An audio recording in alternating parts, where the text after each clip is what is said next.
Hello and welcome to one more lecture for the course Understanding Civilizations, Islam and the West.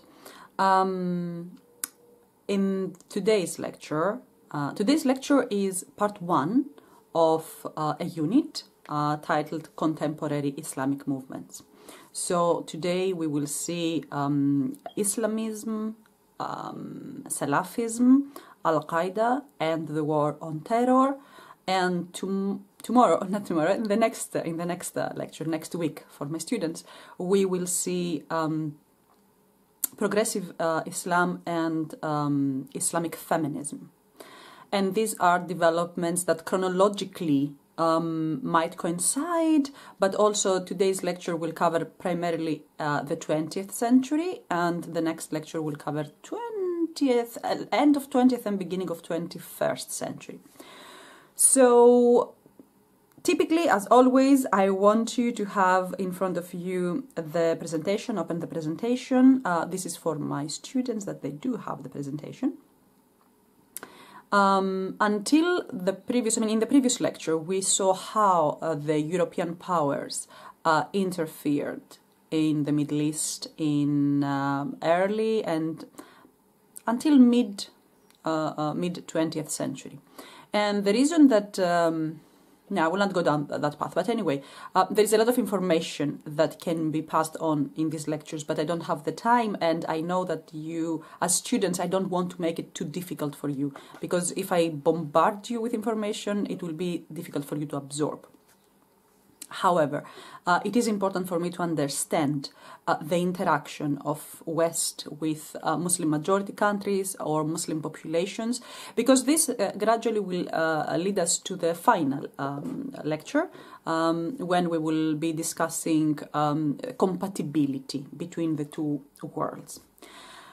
Anyway, we will start. I will give you the main historical developments, and then I will try. In the classroom we will have a discussion, but here I will just try to evoke some thoughts.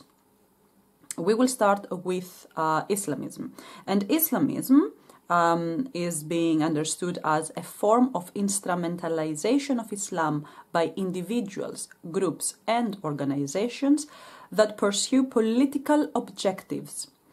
So primarily, Islamism is the idea that Islam should be a political force. And if you ask me, wasn't this always the case? It wasn't in the extent that Islamism was shaped in the 20th century. Yes, Islam is a comprehensive system. It is not only religion in the sense of private worship or our contact with the divine. It is this, but it is also a social system and political. The Khalifa is or was or is supposed to be political and spiritual leader. I continue with the definition of Islamism, which you can find in slide 2 of your presentation. It provides political responses to today's societal challenges by imagining a future, the foundations for which rest on reappropriated, reinvented concepts borrowed from the Islamic tradition. And here we have a big discussion to do. We will see Islamism, but also we will see Salafism, and how Salafism is very much linked with the first years of the proto-Islamic era. And this is very important. We will understand why this is important later on when we will discuss about it. So let's start with Islamism. Islamism started presenting itself in the early 20th century. And now remember what were the political developments and what was the Western intervention in modern Middle East in the early 20th century. We have covered it in the previous lecture. So if you missed it, if you skipped it, go and check the previous lecture.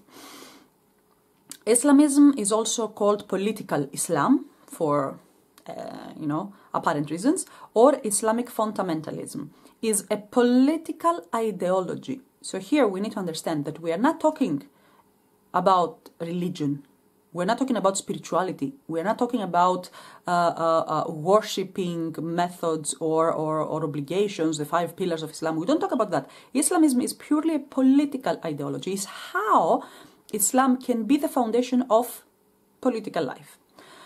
Posits that modern states and regions should be reconstituted in constitutional, economic and judicial terms in accordance with what is conceived as a revival or a return to authentic Islamic practice in its totality. And here the word authentic is important, because by the 20th century we have the gradual how can I say, from the 16th or 16th, 17th century, we have the Islamic communities or the Muslim majority communities. I will not say countries yet, because back then they were not isolated countries. We have them being either stable, so they don't have any progress when it comes to the sciences, when it comes to finances, or they start losing their power and losing their glory. We saw how Ottoman Empire was once upon a time was very strong. The Ottoman kings or rulers were conquering lands, but then there is a stability, and slowly they started losing lands. So the idea that on early 20th century, the idea that Muslims themselves, they have lost the point, or they have lost their values, they have lost their right guidance, is very prominent, because this is how the average Muslim person understood the power of the Western states upon them. I mean, the first question will be like, why the Westerners draw the maps and rename the areas and create states and control us so much? And the first and apparent thought was, oh, because we have lost our path, we have lost our guidance, we are not as we are supposed to be, we are not strong anymore, we are not glorious anymore. And this is not only, this is not uncommon, this is very common in human psychology. I mean, in Europe, until the Middle Ages, whenever a natural disaster would happen, the apparent explanation was like, oh, God is not happy with us. We have disappointed God and God is punishing us. So on equal terms, this was the initial reaction of the average Muslim, that we have lost our path, so we need to find it. Where will we find it? Where? We will see back to our forefathers, how they were glorious. So they were glorious because they were correct. However, the societies have changed. So they knew, Islamists knew that they cannot go back to the societal structures of the proto-Islamic era. So that's why here it's the idea of revival or return to something, to the authentic Islamic practice. We will see the main personalities that solidified or created and solidified the whole idea of Islamism. We will see 3 personalities from Sunni Islam and 1 personality from Shia Islam. And this is something I always try to do in my lectures. I try to keep the balance between the 2 versions of Islam. So we will start with the father of Islamism, if you want, Al-Maududi, who lived between 1903 and 1979. And he was from the British India, today's Pakistan. Back then, during his lifetime, Pakistan was shaped or created. An important thing that we haven't touched in this class is the contact that Muslims of Asia, Asian Muslims, had with the Europeans, which was totally different than the contact that we saw for the Middle Eastern Muslims. The reason we haven't expanded in this part of the world is because this is the course. The course talks about or focuses on the Middle East. However, we shouldn't misunderstand and we shouldn't forget that Arabs are the minority of Muslims. Majority of Muslims are the Asians. India, Indonesia, Pakistan, Bangladesh, these countries have the largest population. However, there is this tendency of Arabization of Islam, to consider that, oh, Arabs or Arab-speaking populations are, you know, the foundation of Islam. The Prophet, peace be upon him, was an Arab, but nowadays Arabs are minority. But this opens different chapters that we cannot go into. However, it is important to think that Maududi was an Asian Muslim, was not Arab. And the first contact that Asian Muslims had with Christians or with the West was with the Portuguese. And Portuguese is, Portugal was the country that I was trying to remember 2 lectures ago. So there is a different interaction, a much longer interaction. And again, the contact of Asian Muslims with European powers was based purely on money and trade. Back to Al-Maududi, I'm giving you this context because I strongly believe that in everything in life, including religion, you need to contextualize situations to understand the way of thinking and theories that have been developed. So Al-Maududi was a scholar, an alim, was a scholar of Quranic exegesis, tafsir, that we call it tafsir, scholar of hadith, law, history, and philosophy. So he was well learned. He believed that Islam is essential for politics, preservation. He advocated the preservation of Islamic culture. Pay attention to the words, Islamic culture, abandonment of secularism, nationalism, and socialism. All these ideas, secularism, nationalism, and socialism, he considered them to be part of Western imperialism. He created the group Jamaat al-Islami. He heavily advocated politicization of Islam. And he was one of the advocates of Pakistan being an Islamic state. So working according to Islam, having Islamic law, Sharia as the law of the country, etc. He influenced many people beyond India or Pakistan. That was his place. He influenced Hassan al-Banna, that we will see shortly, Sayyid al-Qutb. These two intellectuals were in Egypt. Abdullah Azzam, who was a Palestinian jurist and renewer of jihad in Afghanistan. And this is another part of history that we don't cover. Unfortunately, we don't have the space to cover it. But it is very important, especially for today's lecture, when we will talk later on about the war on terror and how these jihadist ideology was developed, and Al-Qaeda and all of that. We need to keep in mind how now at this point, when it comes to Afghanistan, was Americans, was not anymore the British, how they interfere in local populations or the Muslim majority countries, and why, and the long history, etc., etc. He also influenced, Al-Maududi influenced people in the diaspora. And when we talk about diaspora, primarily we talk about Muslims in the West, which is the lecture number 10. Today is lecture number 8. So in lecture number 10, we will talk about Muslims in the West. So keep that in mind, how this idea that a political Islam or a government according to a governing system based on Islam was believed early 20th century to be the solution for the Muslim majority countries. He also influenced Ayatollah Khomeini, who is the personality we will see from Shia Islam, and how Ayatollah Khomeini succeeded in applying Islamization or Islamism in his country. The other, I think that Ayatollah Khomeini is the only one who succeeded in that, because the other personalities, they created groups like Muslim Brotherhood, but later on, only later on, they actually took the governance of a country. But anyway, let's go and see details. So now I want you to go in slides 6 and 7, 6, where I have an abstract of Al-Maududi's book that was published in 1969. So we have already been in the second half of the 20th century. I will read it here because there are points I want to emphasize. Islamic theocracy, Maududi writes, is not controlled by a special religious group of people, but by ordinary Muslims.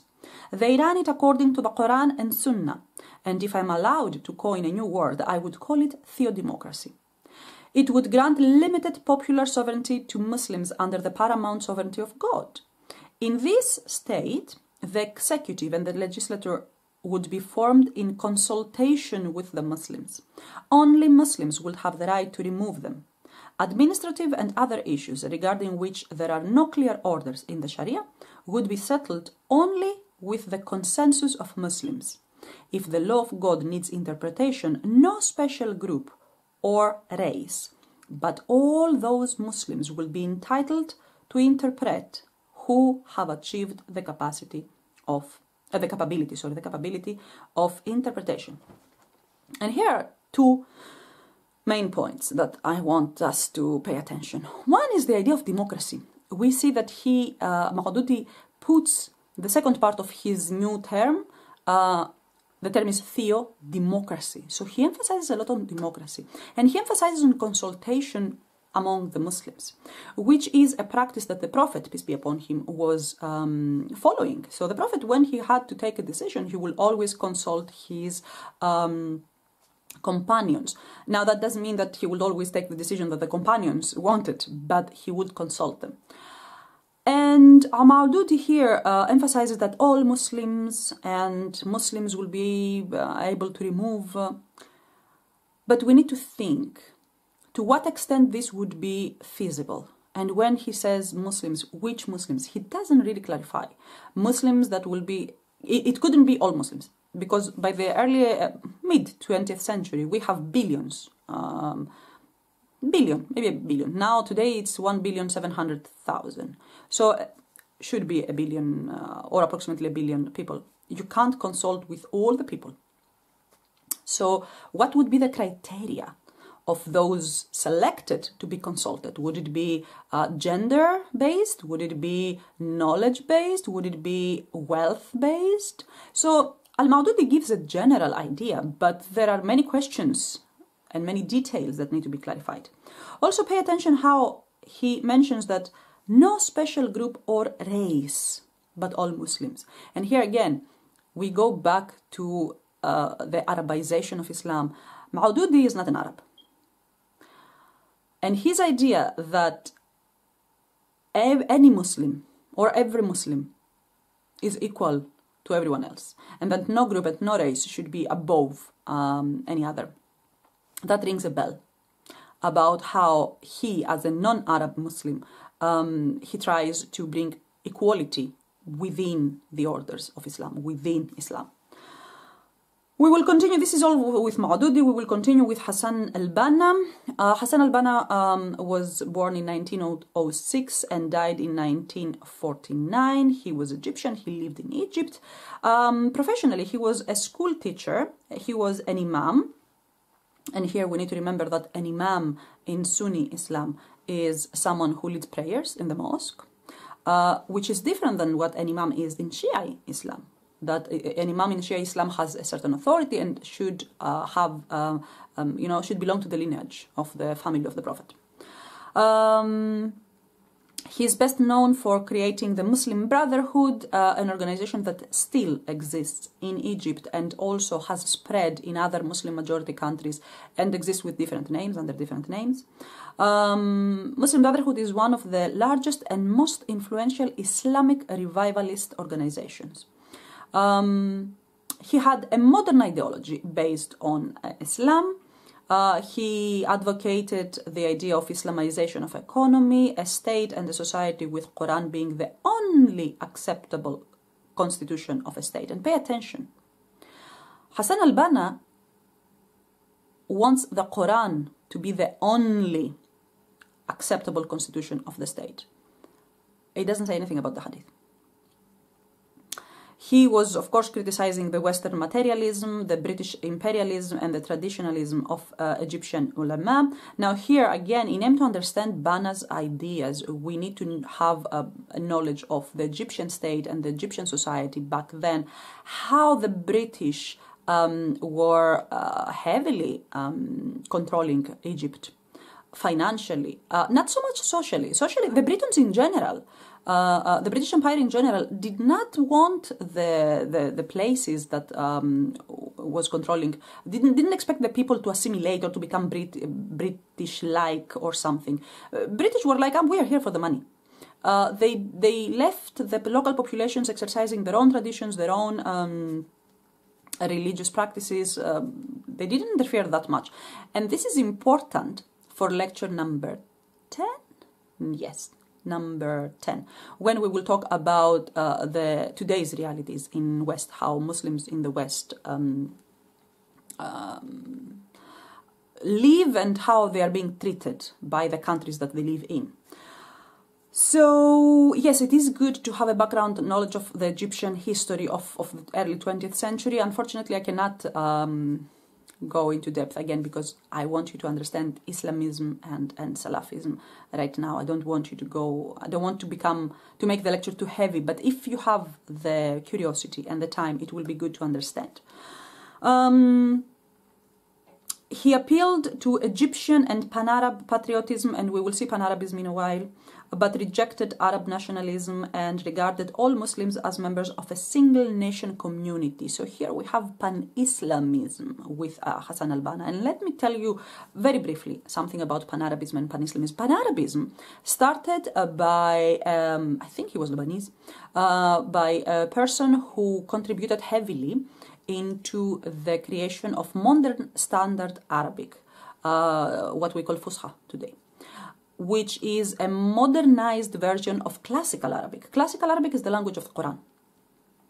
So this person advocated the idea that all Arabs or the Arab-speaking people are one thing and should be united, and primarily his focus was on language and education, to be honest with you. Now, this idea of Pan-Arabism, that every Arab-speaking person, and I emphasize on the Arab-speaking, because not every Arab-speaking population is an Arab population, okay? So, for example, you have Moroccans that they are Arab-speaking. You have Egyptians that they are Arab-speaking. But are they Arabs? Do they come from the Arabian Peninsula? There is a question here. So, and there is no correct answer, okay? This is a debate that it's never ending. It depends on perspective and criteria. So, back to Pan-Arabism. Pan-Arabism started, there was an effort of Pan-Arabism taking a political character by Al-Nasr, the President Nasr in Egypt, of Egypt, that for a short time period, Egypt and Syria, the two countries, were, they created I wouldn't say a cooperation, it was one country. So this idea that the Arab-speaking nations should unite and create something like, you know, a huge country that will have a common government was attempted in the late 20th century. However, it didn't work. And it didn't work for two reasons. One is that not every Arab-speaking nation was very welcoming of this idea, especially states in the Arabian Peninsula. And the second was that those places that they were more positive in the idea, they couldn't agree who will be the actual leader, because you cannot have 10 states and 10 leaders, okay? There needs to be one leadership for all the coalition. And they couldn't agree on that. So everyone was like, oh, I want to be the big boss, which is understandable. So it was very brief. This effort to unite Syria and Egypt as one state was very brief. The split of this coalition was originated by a coup in Syria, and the leader, or the leader of this coup was Assad, the father of today's Al-Assad. And you see how these developments are not so far away from us. So whatever we see today, whatever we witness today, whatever some people experience today, they are strongly linked with political developments and social developments that we discuss here. So this was the idea of Pan-Arabism, that every Arab-speaking population should unite.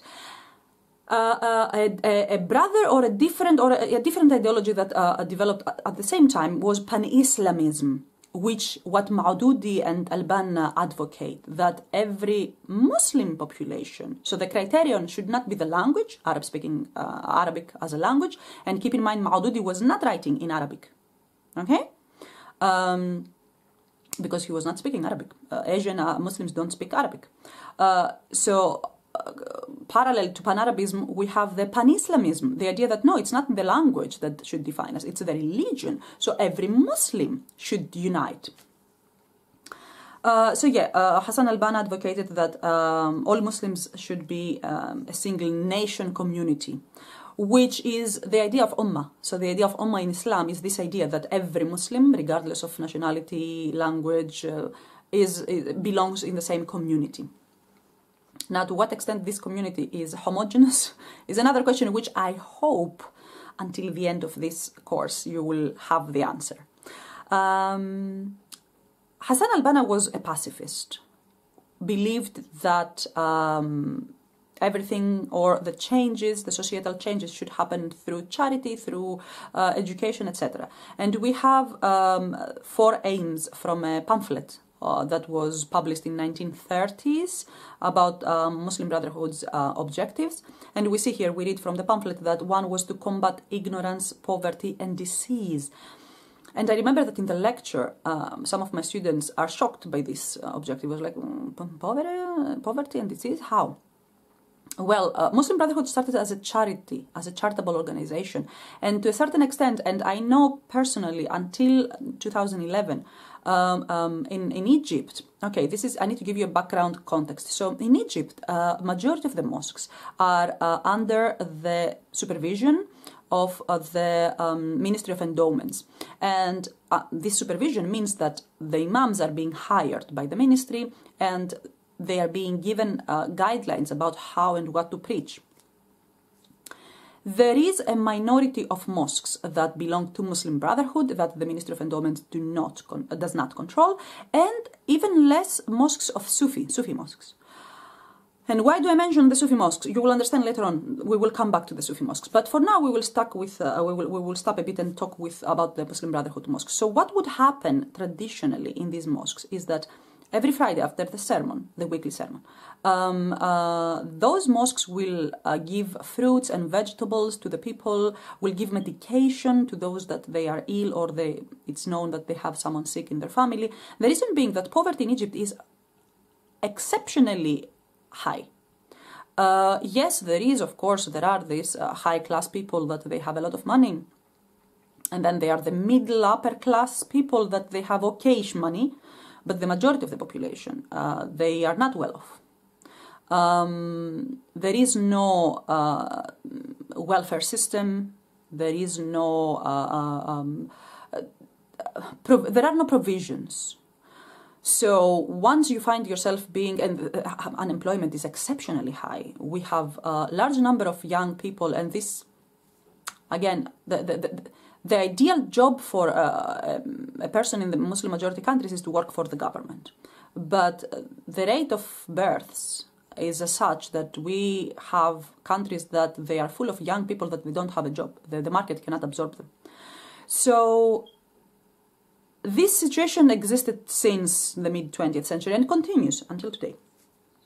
So a Muslim Brotherhood would be there to help, to assist, to give them something extra, which was necessary. When the schools will start, the Muslim Brotherhood will be there to give pencils and notebooks for the children and stuff like that. So this was the initial character, and this was Al-Banna's dream, that Muslim Brotherhood will educate the people. And what do we mean by education? We shouldn't think, you, my students, you shouldn't think that whatever the context that you grew up at is the same with Middle Eastern countries back then. If you remember, when we were talking about Turkey, I told you how Mustafa Kemal created compulsory primary education for free.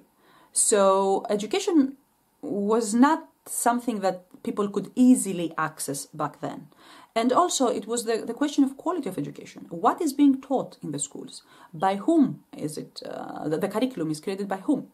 So this was his idea, and Muslim Brotherhood worked like that. I don't know if it still does that today. I haven't updated my knowledge after the 2011 events, and let's say 2013, because Muslim Brotherhood governed Egypt for a while, and we will see that later on. But this was the idea of initially of the objectives of Muslim Brotherhood. So to combat ignorance, poverty and disease, to establish universal peace through implementing Islamic principles. So he thought that we can have universal peace based on Islam. To unify Egypt with other Muslim nations, again, Pan-Islamism, what I told you before a while, and to liberate Arab and Islamic lands from foreign influences. So here we have both Arab-speaking and Islamic lands. And why this is important? It is important because some of the Arab-speaking countries, they were not Muslim-majority countries. For example, Lebanon. Lebanon has heavy, or had heavy French influence. It belonged to the part of the map that we mentioned in the previous lecture that belonged to France.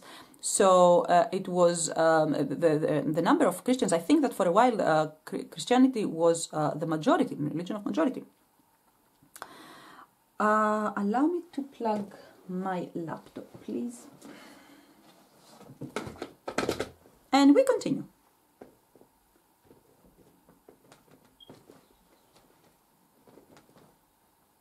Yes, so excuse me about that. And we continue with, what happened? I want to tell you what happened to Hassan al-Banna. So Hassan al-Banna was a pacifist. We saw the objectives, etc. Unfortunately, in every human organization, in every organization where the organization becomes more popular and more people participate, there is a point where you lose control. Well, the person who established the organization loses control.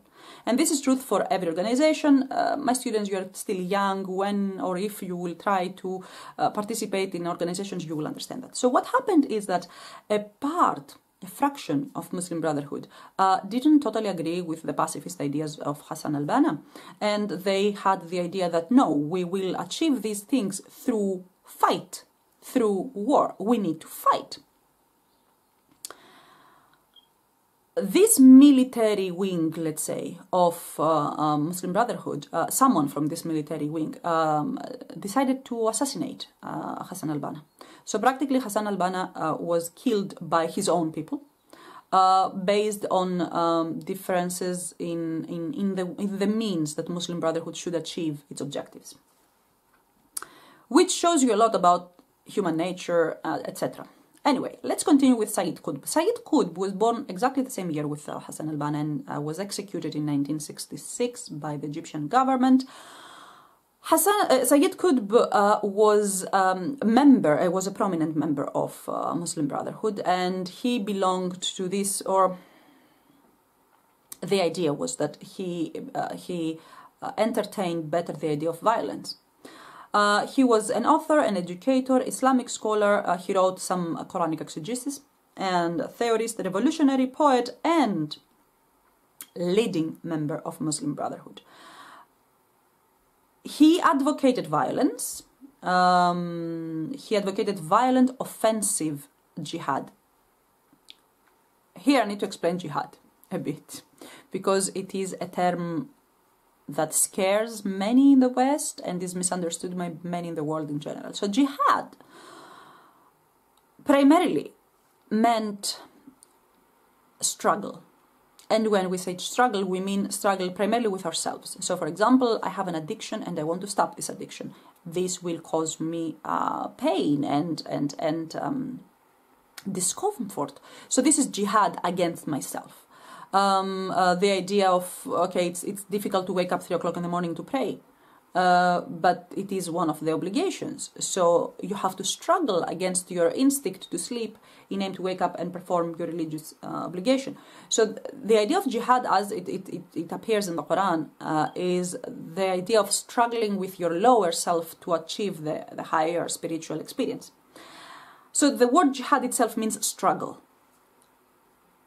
In the 20th century and 19th century, but especially in the 20th century, jihad took the idea of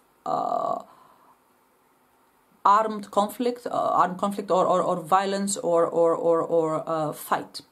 And here we see that he advocated a violent offensive jihad, because there's also the defensive jihad. So if in the proto-Islamic era, if the community of Muslims were being attacked, they had to respond, they had to defend themselves. So this is defensive jihad. But Qutb, and in general, some jihadists, and I say jihadists because we have jihadists in different, with different backgrounds. So we have Salafi Jihadist, we have Islamist Jihadist, but they are not the same thing. And here you can understand how things become very complicated, and how the Islamic community, Muslims, differ very strongly from each other, and how different ideologies have developed. So anyway, he advocated violent offensive jihad. He was a great thinker. He is believed to be a martyr of Islam for the people that they follow him until today. He is the father of Salafi Jihadism. And here is another chapter. We need to talk about Salafism. Again, I cannot, unfortunately, I cannot go into too many details because I don't want you to get lost. If you need to check the video twice or more to understand things, please do so. Read your readings. They will help you as well. But by now, I'm sure you have understand how the pluralism of Islam, when it comes to its people, its ideologies, its tradition, it is very rich. So as a parenthesis, I would ask you to, there are people that they meet one Muslim person and then they're like, oh, now I know Islam. No, you don't. If you learn Islam through a friend or a neighbor or someone that you met, you have learned the specific version of Islam that this person adheres to. But there are many versions of Islam, and a very common lie, especially in online and the social media, is that, oh, Islam is simple, Islam is one. No, Islam is not one. There is no such thing as one Islam. And it's not simple. Definitely it's not simple. And I'm quite sure you have understood it by now. So, you have understood it by now. So, he's a father of Salafi Jihadism, and he inspired violent Islamist groups such as Al-Qaeda and ISIS, or ISIL, or Daesh, as the Arab-speaking populations call them. And let me give you a background of Sayyid Qutb. So Qutb was a wealthy person, and he belonged to the high class in Egypt. He was well versed, he was very social, he had very strong ties with the political establishment of his time, but slowly started disapproving the political establishment. And his friends made sure that he will be sent to the United States of America, to Washington, for a while, just to take a distance from the Egyptian society for his own sake, okay, for his own protection, because the political establishment was not very happy with his actions and advocacy. I remind you that we have Abdel Nasser, the president of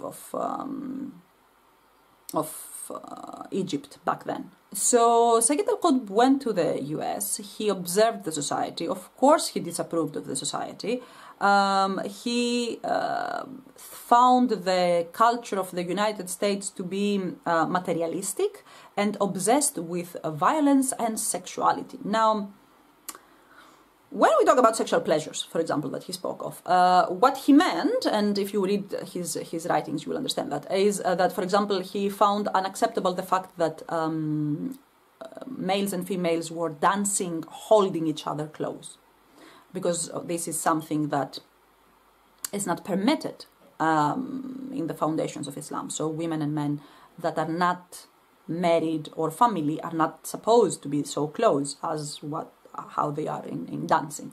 So this is what he meant. This is, you can take an idea of sexual pleasures. He didn't mean the actual, which he might, but everything in the realm of Islam, everything, any interaction between male and female is close interaction, is being considered sexual.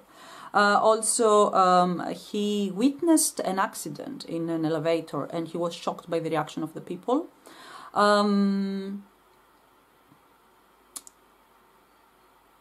He returned to Egypt. Of course, he was, he kept advocating his ideas, and then he was arrested. The picture that you can see in slide number 9 of Sayyid Qutb is a picture from the prison, and then he was executed by hanging in 1966. He was convicted of plotting the assassination of the Egyptian president Gamal Abdel Nasser, and on these grounds he was executed. And now, why was he accused about the assassination, or could he plot the assassination? Here we need to talk a bit about Salafism and about Salafi Jihadism. In slides number 10 and 11, you can see parts of Qutb's writings, and then you will see how he talks so much about the era of Jahiliyyah, how he believed that his contemporary Muslims had lost their path, and how the political establishments or the rulers were traitors. And here we will talk a bit about Salafism, which Salafism itself is a science, if you want to study Salafism. And Salafism is linked with Wahhabism, but you need to understand that Salafism is the big umbrella, and Wahhabism is a part. So Wahhabis are Salafis, but not every Salafi is Wahhabi. Now, I don't have the space to talk to you about Wahhabism, but there are books, there is material. If you want, you can go and check. And it is important, because we like it or not, Salafi ideology or Salafi Islam, Salafi version of Islam, through Wahhabi Islam, which is the version of Islam that is being practiced in Saudi Arabia, has been spread around the world.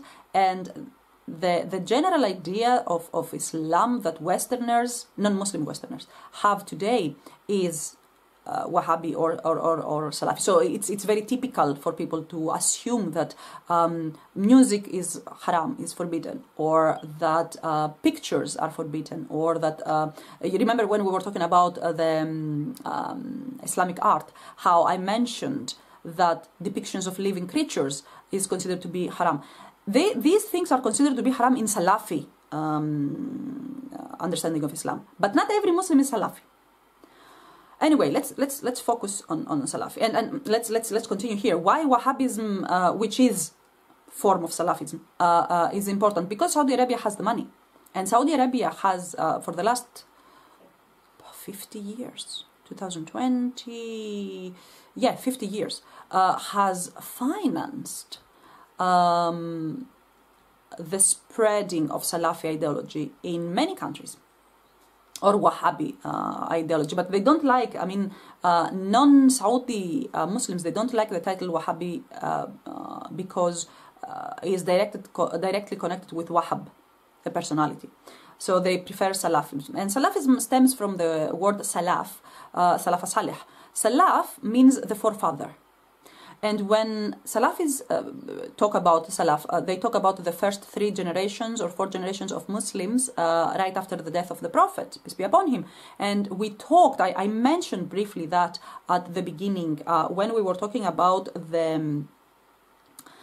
the split between Sunni and Shia Islam, which was the second lecture. I asked you back then to think whether these generations of Muslims that we saw, which practically was the first generation, we didn't even see the second and third, if you consider them yourself to be pious and absolutely perfect and absolutely, correct.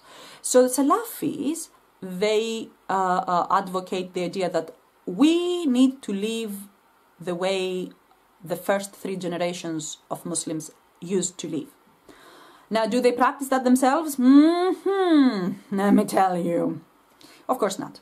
So, for example, Salafis use cars. The forefathers did not. Salaf did not use cars. They do have YouTube channels, they do have social media, but at the same time, how can you advocate that depiction of living creatures or pictures are haram?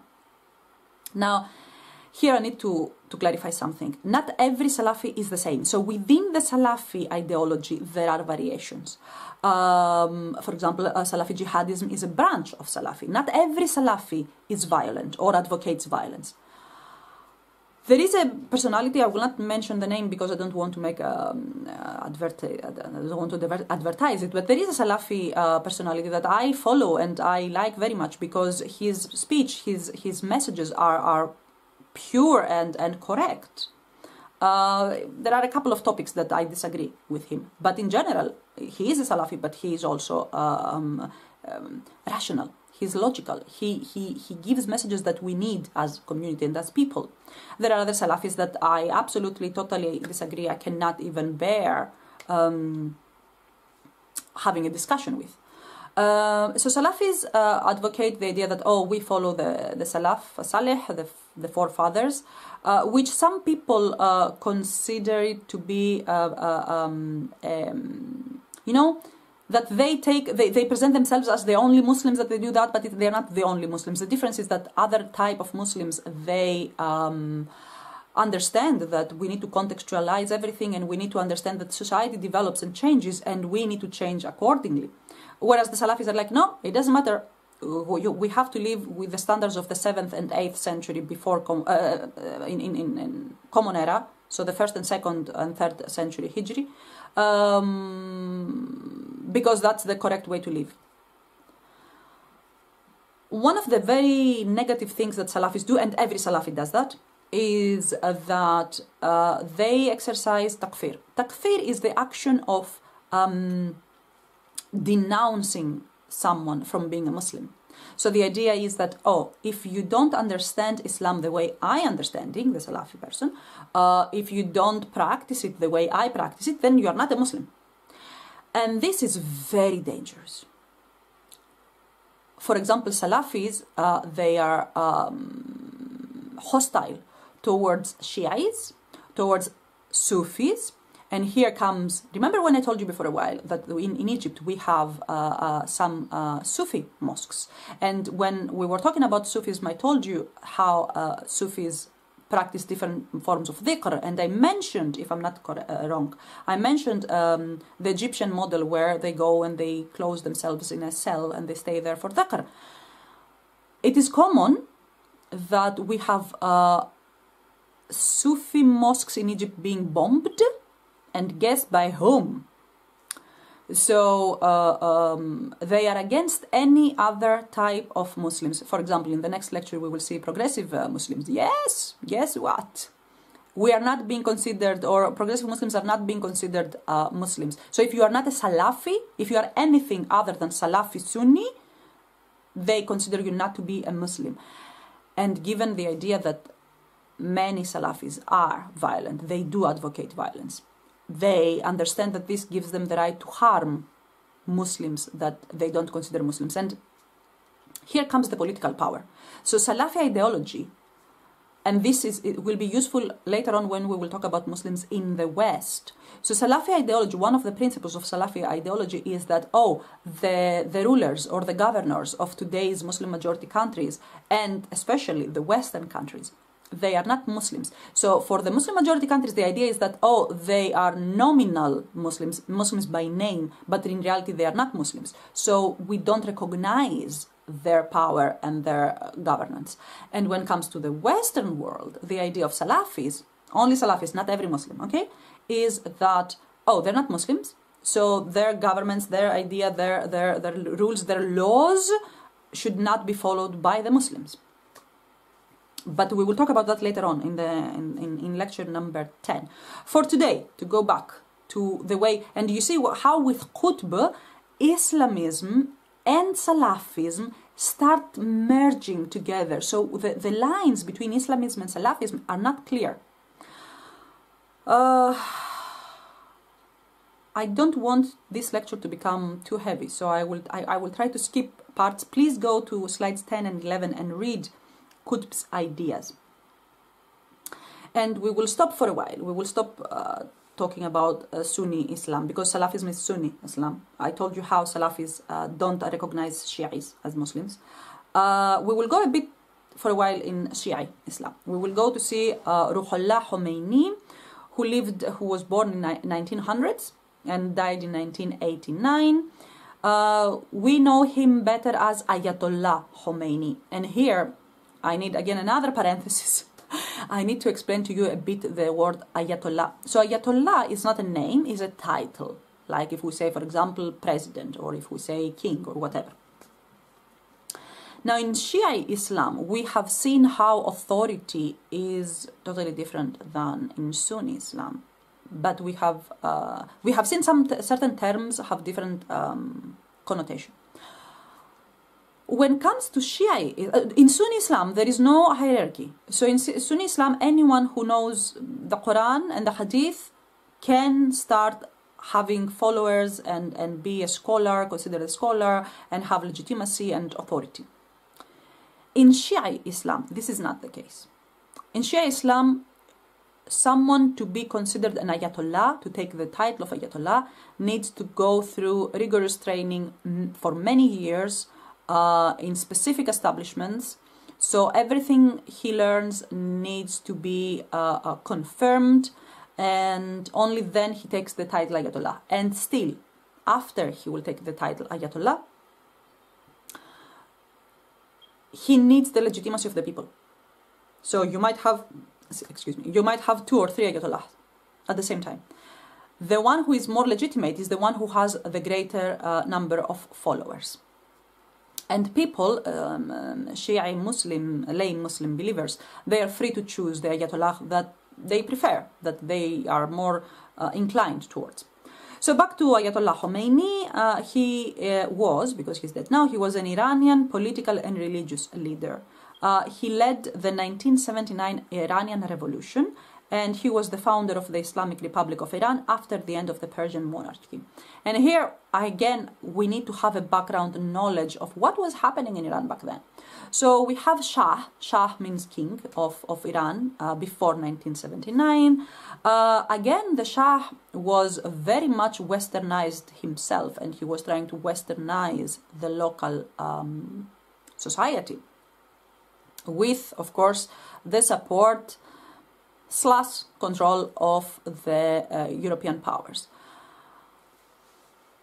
Not everyone was considering the king to be legitimate or to be acting according to Islam. And truth to be told, there are stories that the king was not as kind to the local population, which is very common in Muslim majority countries.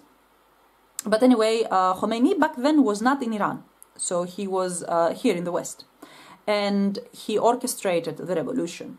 Now, it is known that this orchestration happened in the mosques. So when people were going to the mosques, some of the imam, the people who led the prayer in the mosques, were themselves involved with Khomeini and advocated his cause.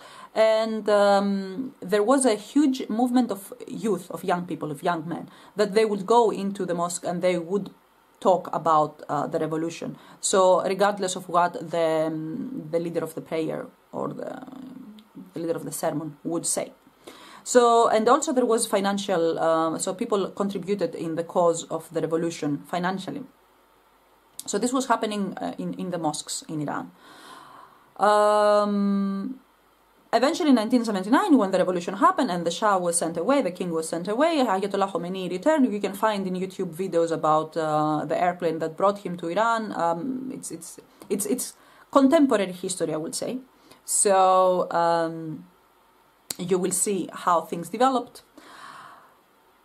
Ayatollah had the idea of wilayat al-faqih, which meant the guardianship of the Islamic jurist. Now pay attention here, we're talking about law. According to this idea, the political and religious authority of the Shia clergy was transferred into the guardian Islamic jurist. So Ayatollah Khomeini was not an imam, did not belong to the lineage of the Prophet's family. I think so. Maybe I'm wrong. But to the best of my knowledge, I don't think that he was. So he was not an imam. But he was the guardian. And he made the laws. So he was a jurist. So all the powers, all the decisions of the political and religious authority would be transferred to this one person. Now, during his lifetime, he was the chief jurist. After his death, he appointed the next, let's say, leader. Nowadays, we have elections and things have changed. But back then, it was just one jurist that is the head of the state and the religion. He was the supreme clerical leader and provided guardianship over the nation, and in doing so ensured the top-down Islamization of the state. Now here I want you to pay attention to 2 points. One, guardianship. The idea was that this one person would safeguard the people, will safeguard the state, to live and act in accordance to Islamic principles. The second idea is the top-to-down Islamization of the state, of the population. For example, we all know that upon the implementation of his government, women were forced. There is still the police, the religious police in the streets, where they check if the women wear cover themselves the way they are supposed to, color-wise, style-wise, etc. Now, why I want you to pay attention to the top-down Islamization? Because in the next lecture we will talk about the down-to-top change in Islam. Anyway, these were the four personalities, 3 for Sunni Islam, 1 for Shia Islam. I hope I was clear when I was talking about the Salafism. Salafism is a long-lasting ideology. I mean, the first... the classical Salafism starts from the 9th century, okay? So it's a long-lasting ideology that changes according to the circumstances. And again, as I told you, not every Salafi is the same. There are variations among them, between them. The idea of takfir that I told you that they do it very commonly, and in the social media it happens very commonly. And in social media, we have a certain name, we call them takfiri trolls. Their job is to come and denounce everyone who is not a Salafi. And on a light-hearted manner, for some of us, it's like a point. I mean, if you haven't been takfired once, it's like, what am I doing? For those of us that we are not Salafis, okay? But again, I told you how it can be very dangerous when it comes to denouncing someone and then automatically having the right to harm them. And since we are talking about, Salafism and Jihadism and everything, we need to remember that in Muslim majority countries, let's say in Afghanistan, in Pakistan, when very often we have the news that, a mosque was bombed, a bus was bombed. So these suicide attacks or bomb attacks, they take place by Muslims towards Muslims. So Islamic terrorism, if we can call something like that, primarily harms Muslims. Yes, it has been transferred to the West, and yes, it has harmed non-Muslims, but the majority of the people that are being harmed are Muslims that they deviate from the Salafi understanding, or that are attached to some political establishment that Salafis do not recognize, do not find legitimate. Now, if you go into slide number 13, you will see a brief history of the Muslim Brotherhood. I will not give too much time in the lecture about the development of Muslim Brotherhood, because again, it is a long-lasting organization. There are many books that have been written about each branch of Muslim Brotherhood. Now, when it comes to Egyptian Muslim Brotherhood, what I will tell you is that we have 2 phases. Phase 1 was until the 2011 events in Egypt, when we had this uprising of the people and the fall of Mubarak as a president. primarily, there have been periods when Muslim Brotherhood was considered to be a terrorist organization or outlawed. As I told you, primarily Muslim Brotherhood was the opposition of the government and worked more as a charitable organization. So this is how attracted people. There is a big question about the position of the woman, for women in Muslim Brotherhood. There are many women that are, you know, attached to Muslim Brotherhood. Muslim Brotherhood as an organization demands absolute conformity to its principles at any given time. So it doesn't leave much space for free thinking or criticism. It's like these are the principles of the organization. This is how you will be part of it. It was characteristic that back in between 2011 and 2020, when people wanted to make research about Muslim Brotherhood, because Muslim Brotherhood was until 2011, because Muslim Brotherhood was an outlawed organization, it was very difficult to find people that would openly admit that they belong to Muslim Brotherhood. And again, there was a very complicated way to actually trust you and talk to you about the organization. So there was this high level secrecy about Muslim Brotherhood. And the idea, the fact that Muslim Brotherhood was for many years, I mean from 1928 until 2011, was the opposition of each government. And when I say each government, again, you need to know the political establishment in Egypt.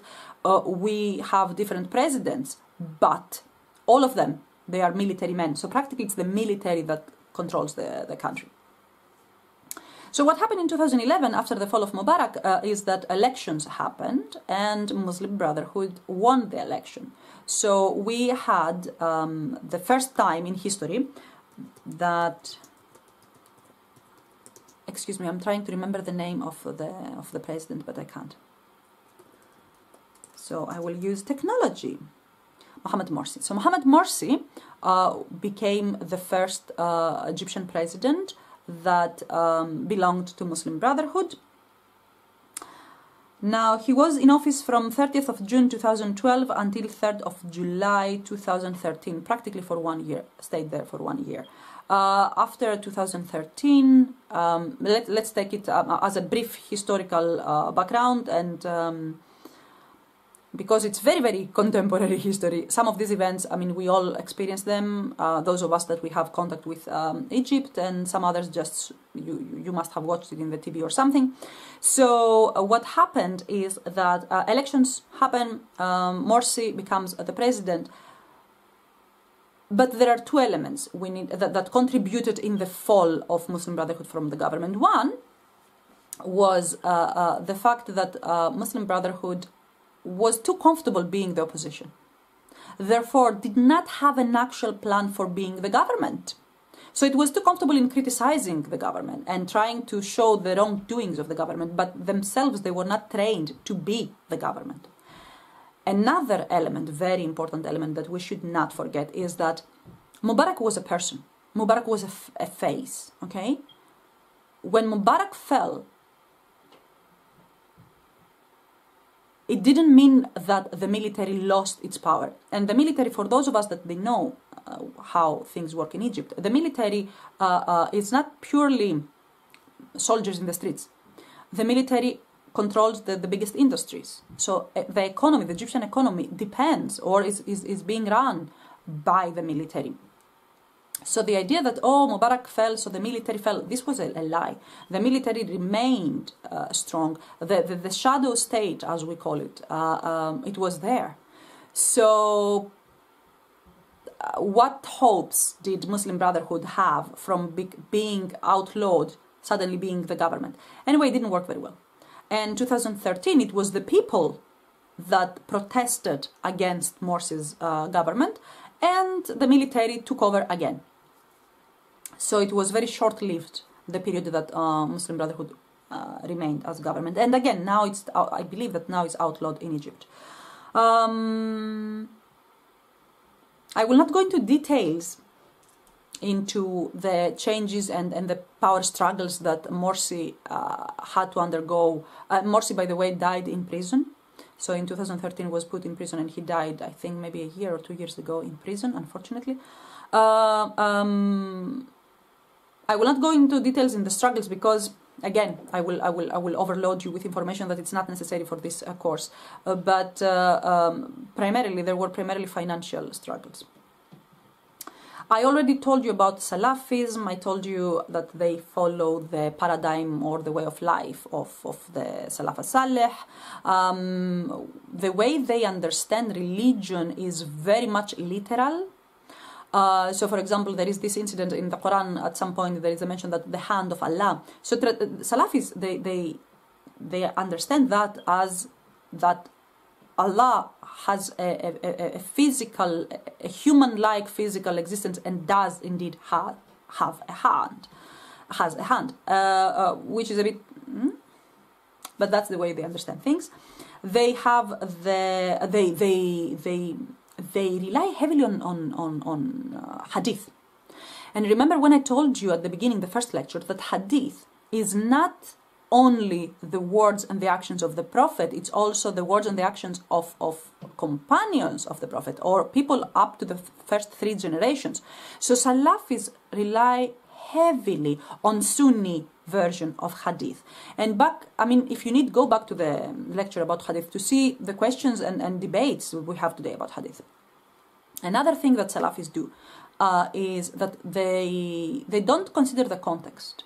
So when you have a hadith, they don't question when, how this hadith was created, what was the circumstances. If there is another hadith, very often, and we will see that in the next lecture, we will see how sometimes we have 2 or more hadith contradicting each other.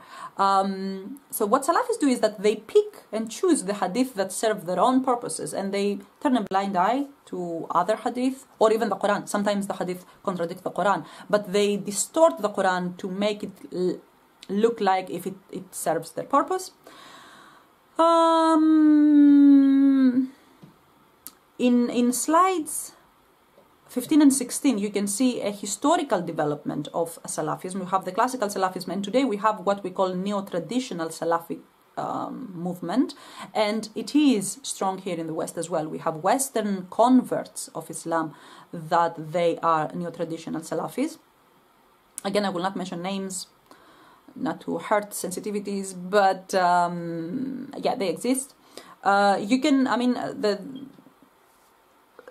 visually, you can identify a Salafi or a neo-traditional Salafi. They will try to be dressed like the Arab dress code in the 7th century. Men will leave beards, at least those that they can leave beard. Not every man has the capacity to have long beard, but anyway, they will leave something like a beard. And of course their ideas. And again, they attack the Sufis, they attack the Shiites, they attack the progressives, they attack everyone who is not a Salafi.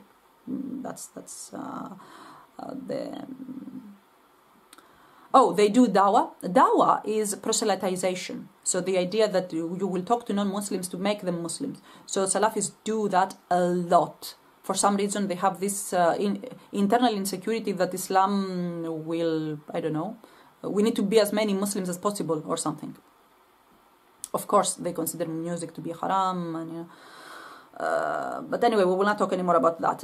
Let's jump to Al-Qaeda. So now you saw how Islamism developed in the early 20th century, and how Salafism started being there, and then how we have the Salafi Jihadism, which is like, oh, whomever is not a Salafi, we can offend them. We can have violence, offensive violence against them. And what did this fusion create? Al-Qaeda. And I'm pretty sure that all of you, my students, you will have heard about Al-Qaeda. So Al-Qaeda, literally, the word Al-Qaeda means the basis or the foundation. It is a militant Sunni Islamist multinational network. So we have Afghanis, Pakistanis, Bangladeshis, Arabs, from the Arabian Peninsula, Saudis and otherwise, Yemenis, all many nationalities, irrespective of language or geography. So yeah, Islamic extremists and multinational network of Islamic extremists and Salafist jihadists. It was created, Al-Qaeda was created in 1988 by Osama bin Laden, Abdullah Azzam, and several other Arab volunteers during the Soviet-Afghan war. Again, go back, or we need to go back in order to understand the creation of Al-Qaeda, in order to understand the mentality of the people who created Al-Qaeda. We need to go back and see the wars, the way the West intervened in Muslim majority lands. Now, we all know Al-Qaeda from the attack in 9/11 in the US, which was an interesting point in history for Islam. And why do I say that it was interesting? Because many Muslims in America started feeling uncomfortable the way they were being treated by their neighbors and people in the streets, which shows that before the attack, Muslim people in America were very comfortable and nobody was paying attention to them. But also, statistics show that after the 9/11 attacks, we have the biggest rise in number of conversions. So majority of Americans, or let's say many Americans, started converting to Islam, which is a paradox. Okay, if because the media, and if you remember, because I remember back then, I was old enough to remember, if you see the media in all over the world, news, the TV, the radio, the newspapers were all caricaturing this Al-Qaeda, which by now you know that it's a fusion of specific sect, the Salafists and the Islamists, which means that not every Muslim is like that. But the media back then, the Western media, started presenting this as Islam. So the extremist jihadist Islam being the one Islam, which of course is wrong. And alhamdulillah, social media today changed that. And realities, people are more aware. But despite this propaganda against Islam by the media, many Americans started converting. And this is a point that I always ask in the classroom, why do you think this is? And the majority of my students, they find the correct answer, which is that people until then did not really pay attention to Islam. Some of them didn't even know what Islam is. Given the opportunity, given all this fuss around Islam, they started studying themselves, learning themselves, and then they found beauty in Islam and they converted to Islam. So the impact that Al-Qaeda's attack had is very interesting sociologically to check about it.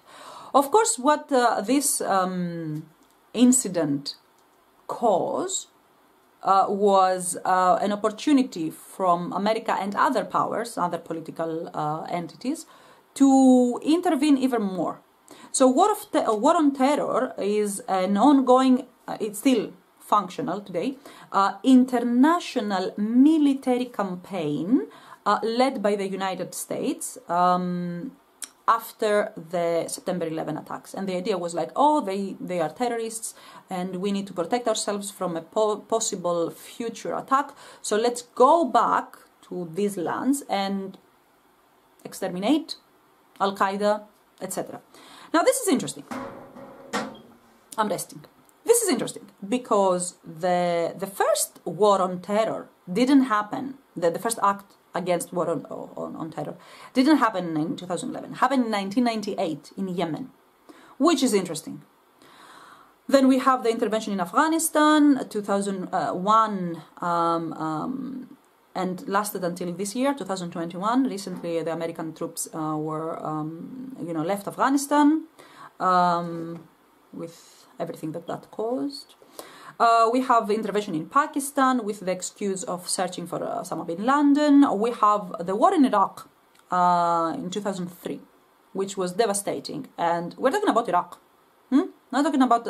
and remember how I told you that Salafi is a Sunni ideology? Iraq has many Shia. So half of the population of Islam is Shia Muslims. And is Iraq connected with Al-Qaeda? Is there any connection? But we saw the American and the British intervention in Iraq. And of course, intervention in Syria. the idea that, oh, terrorists will be created in Syria, so let's go in Syria. Syria, America, I mean, the coalition, because it's not only America, it will be unfair to say it's only the United States. The intervention in Syria started in 2014. I will not go into... I will end the lecture here. What I want you to take from this lecture is how the temporary realities on the contact between East and the West, or Muslim majority countries, Muslim majority world, and the West, have been developed in the 20th century primarily. I mean, we leave the results until today, 20th and 21st century. But I want you to understand how these ideologies were created. Why Islamism was created. What were the grievances of the people? Were they justified? How they themselves, the people like Banna, lost control of the organizations that they organized. These are important elements. And the most important element for me as a person and as your teacher is I want you to understand how complicated and pluralistic Islam is. It's unfair and naive for people to believe that one version of Islam, one understanding of Islam, represents every Muslim. Anyway, I will finish here because I think it's a long lecture. If you need to go back and review it, and I also read the readings and have the presentation in front of you, it will help you a lot. But it is important, it will lead us to the final lecture, and if you haven't totally understand something, it will leave a gap. My students, of course, you can send me an email and we can discuss further any points that you haven't understand. That's all for today, and I shall see you in the next lecture. Bye.